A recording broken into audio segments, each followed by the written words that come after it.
Good afternoon, my fellow dirty gardeners. It is a beautiful afternoon, which is kind of amazing because we've had a series of windstorms come through here in the last month that have been insane. One of them, they even called something called a bomb cyclone. Wow, man, cyclones in BC. But look, there's blue sky. Look, blue sky, sunshine. In the garden behind me. Oh, it's gorgeous. And it's so nice to come outside without my face flapping in the wind. Okay, so today I am going to show you guys how I do winter sowing. There are, of course, a couple of different techniques for doing this. I think the most common one that I've seen is where you put them into a milk jug that's been cut in half, and then you fill the soil in it, put drainage in the bottom, and then the top half just kind of is like a hinge, and it acts like almost like a little bit of an incubator, I guess. Keeps the seeds away from frost and keeps moisture in it. I have not had a lot of success with that method. I don't know if I'm doing it wrong or what, but anyway, I'm going to show you guys what I do. And I also, I'm going to turn the camera around because I've got a sweet fucking setup in my new greenhouse. I am so happy with my greenhouse. So I'm going to give you just a wee tour, and then we're going to get started with how I do winter sowing. So hang on a sec. All right, this is the door that I made because I didn't like the storm door that was on there before. And it's pretty simple, but I love it because, of course, it's a dragon.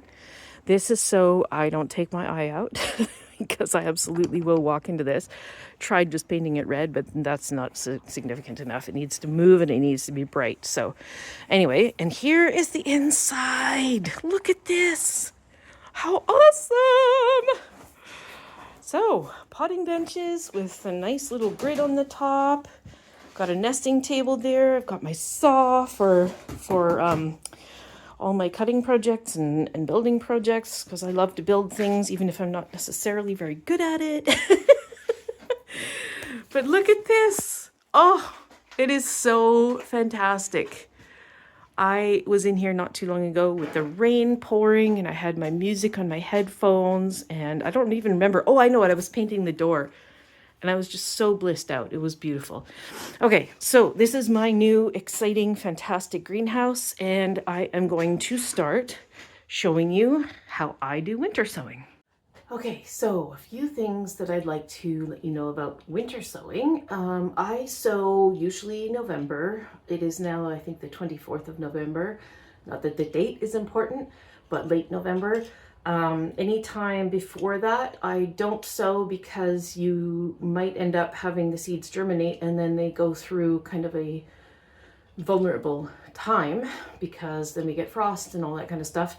And if they're hardy, that shouldn't be a problem anyway, but I like to sow in November because it gives them kind of a full sort of natural dormancy and then awake cycle like they would if they were being sown by the plant out in nature. But you can sow anytime between like November and February because we often get lots of cold and snow, and that's really what you want is that cold snap and then a little bit of warmth after that, and that's going to wake them up. And so it's just a shorter cycle, so you can still do it.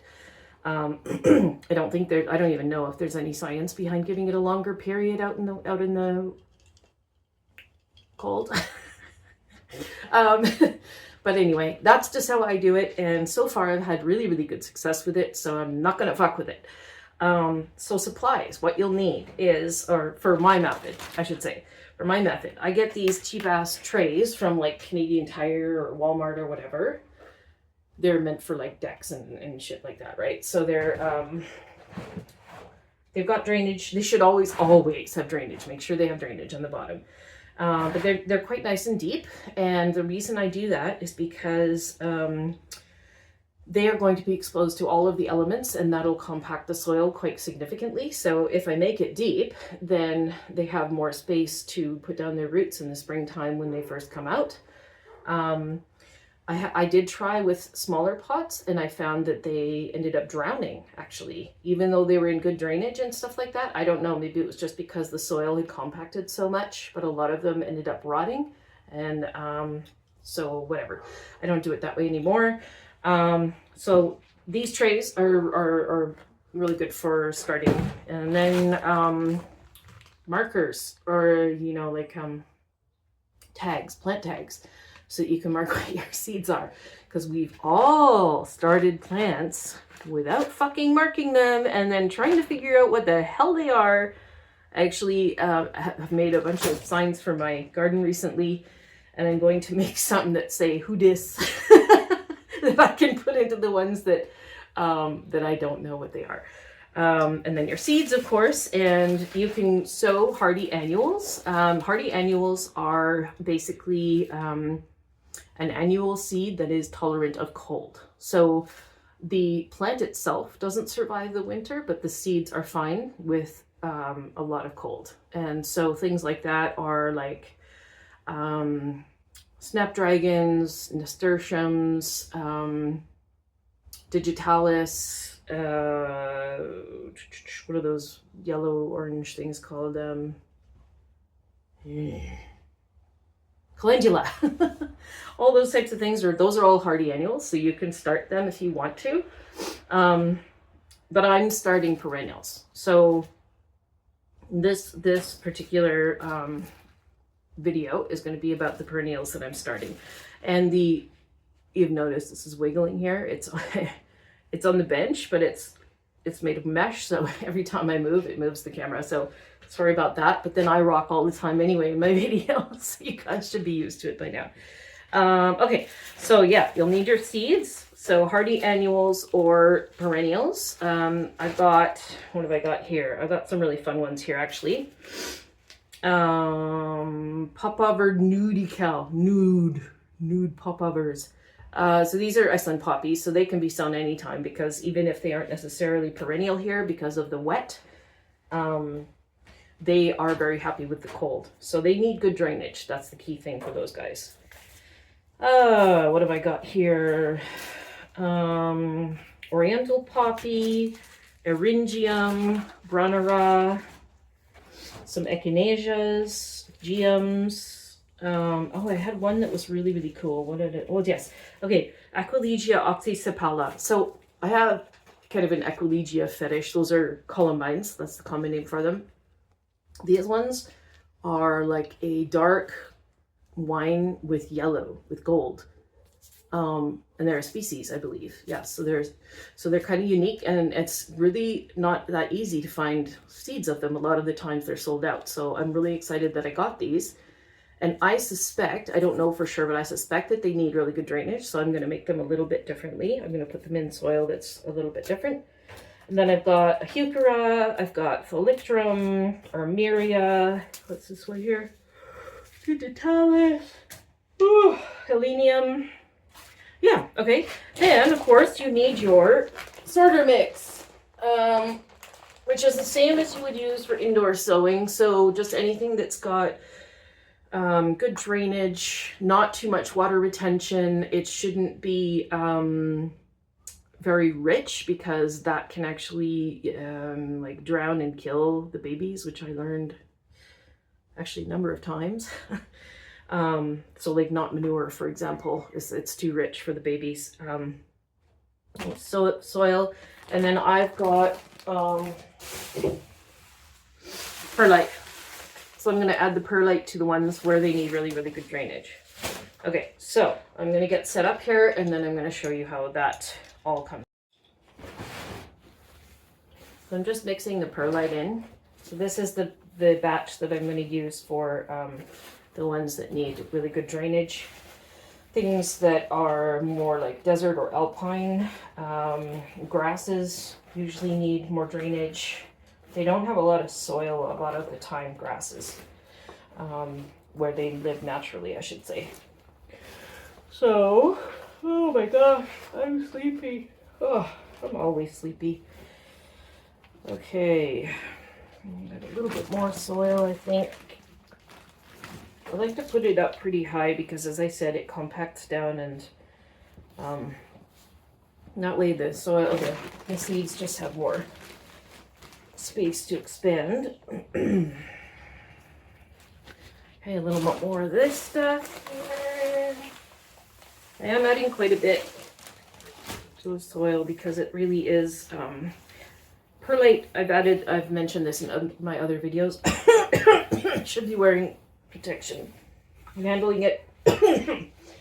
Perlite is good for not only increasing drainage, but also increasing aeration. It keeps little air pockets in the soil. So it's helpful no matter what, but especially beneficial. Oh God, you guys, I'm sorry.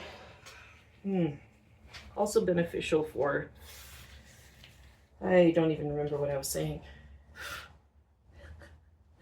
Good for drainage, good for aeration. It's good for everything, but especially helpful for plants that need extra drainage. Okay, we'll leave it at that because, yeah, my brain is not working. All right, so Eryngium, big blue. This one is a really pretty one. It actually looks almost like a filigree. And I have tried it before, but I've started it inside. I'm going to try sowing outside this time, and we'll see what happens. It's much more ornamental than some of the other ones. The flowers are much bigger, and they turn sort of a silvery color. I am sowing like really generously here. With most seeds, they recommend that you put coating the depth of the seed, which is ridiculous because if you have a freaking like poppy seed, there ain't no depth. We're talking a millimeter, not even. So I just sprinkle a little bit over top. And basically that just anchors the seeds if there's wind. It just sort of helps them and also increases their moisture intake a little bit. Not that that's a problem here where we live. Okay, sometimes I put a little a little popsicle stick in between where I've sown them because I'm going to plant different seeds in this tray just to show where they are, but I forgot to bring them out, so whatever. If there's seedlings coming up, I'll recognize that they're different anyway, so that's better. Yeah, anyway. Okay, so I'm going to mark it though as soon, like immediately, because if I don't, I will forget what I put there because they are starting to be covered up, and the second I move on, I will forget. I used to use these plastic spoons to mark all my seeds, and then they started giving cardboard spoons at the dollar store because of the plastic use, which I think is brilliant, by the way, but it means I can't use them for seeds anymore, so these are just left over. So this is Eryngium big blue. All right, so the next one that needs good drainage. Let's see what we got here. Oh yes, I really want to do that Oxysapala one. Not Pucera. There it is. Aquilegia oxysapala. Oh, I'm so excited for this one. Oh my gosh. If it looks anything like the pictures, it's going to be so, so, so beautiful.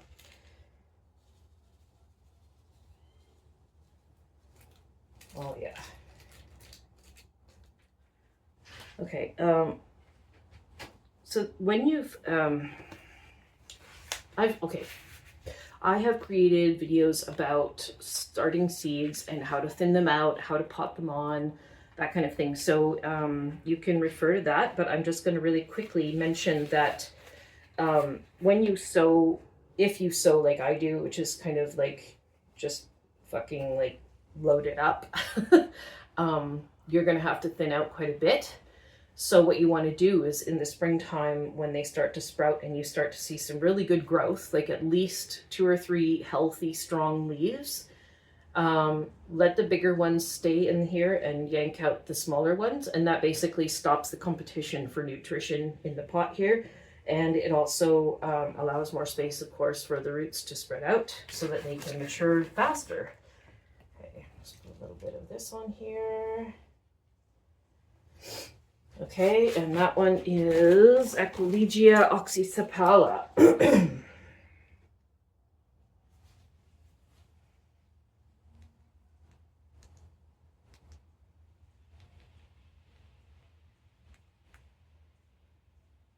There we go. Okay, and what do we got here that's also needs good drainage? Eryngium planum, not really. If you look at that stuff, it'll Castophyllum. This is actually, yeah. Okay, so Castophyllum oppositifolium. I'm going to put that one in there too. It's kind of like a sedum. It looks very similar to a sedum, except that it grows in the shade, and it likes moist soil. So, but it also does need good drainage. I have it growing sort of up against some rocks that are surrounding a garden in the shade. And it has these beautiful cascading yellow flowers when it blooms. So anyway, I'm going to try this. We'll see if I have any luck. I've never sown it before, so I collected these from my parent plants. And the seeds are very tiny. I'm going to have like 100 there and none over here. You can see that I'm not very technical when I plant seeds. Some people have it all like blocked out, and I mean that is good. I think that's a great way to do it, but I am not like that. I just have no patience for that kind of stuff. Okay, so that one is Castophyllum oppositifolium. Need to mark that one quickly here.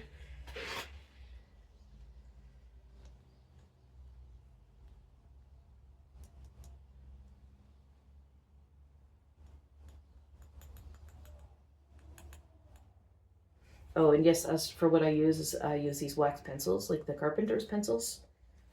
That's the only thing that I've found that lasts for years and years and years before it gets worn off by the weather. So that's how I mark mine. All right, let's see what else we've got here. Armeria maritima, Daucus carota. That one's probably a good one. So this is, Daucus carota is like an ornamental carrot. And it has purple flowers. So kind of like a Queen Anne's lace type thing. It looks like that, but it has purple flowers instead of white. So pretty excited to see that one too. And I suspect these are not actually a perennial, but a biennial. But then again, they have the carrot part. I don't know. And usually with carroty type roots, that means they're perennial because they store a lot of energy in there. But maybe I'm just completely, I don't know. Oh yes, I forgot to top that. Okay. And this is Daucus carota. Daucus carota. And it's Purple Kisses. Oh, what a nice name that is. Purple Kisses. Scary a little bit though. Like, why would you have purple? Okay, now, rather than boring the hell out of you guys with sowing all of the seeds that I have here, I don't even have enough soil for them anyway. What I'm going to do is I'm going to show you now what I do with this tray so that you can see how I present it, display it, where I put it for the winter time. So just going to stop this. Okay, so I am back outside in the garden. I've got this whole area here that's all gravel, which means that, or not gravel, but like river rock, which means that it's got excellent drainage. And I would highly recommend that rather than putting the pots on top of soil. And again, the reason is that if it sinks down, which it will tend to do over the winter time, then the drainage from the pot is not very ideal. So I'd recommend putting it on top of gravel, on top of a pathway or on a deck, just somewhere where it's not going to be sinking into soil, and then you'll be good. And then the last thing that I do is I cover it up with, I've got a soil sifter, one of those big screens. So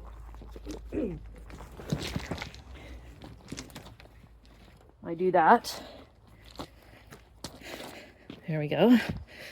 Okay, and then basically that Number one, prevents the friggin' squirrels and raccoons from digging in there, which they absolutely do every year. And it also acts as a little tiny bit of a barrier to prevent the frost from getting to them. Not terribly, but it does prevent a little bit. And any debris and stuff that falls on it, it acts like a little bit of a blanket. So if any leaves or whatever fall in there, then they catch on the screen and you've got a little bit of a buffer zone. So anyway, that is how I do my seeds. I've had really good success. I've grown echinaceas, eryngiums,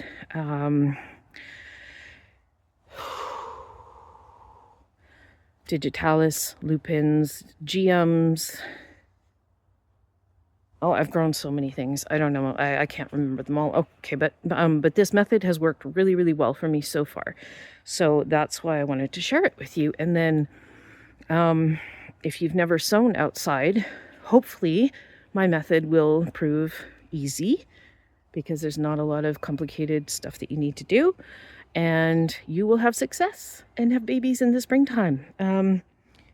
One last thing I will say is in the springtime, if you are finding that they are coming out of dormancy, but very slowly, like you're seeing baby leaves and stuff, but just kind of taking its time, you can always pop them in the greenhouse and then just sort of jumpstart the process there before you start to harden off your inside seeds in the greenhouse. So then you've got a little extra warmth and you've got a jumpstart and your perennials are taking off a little bit better.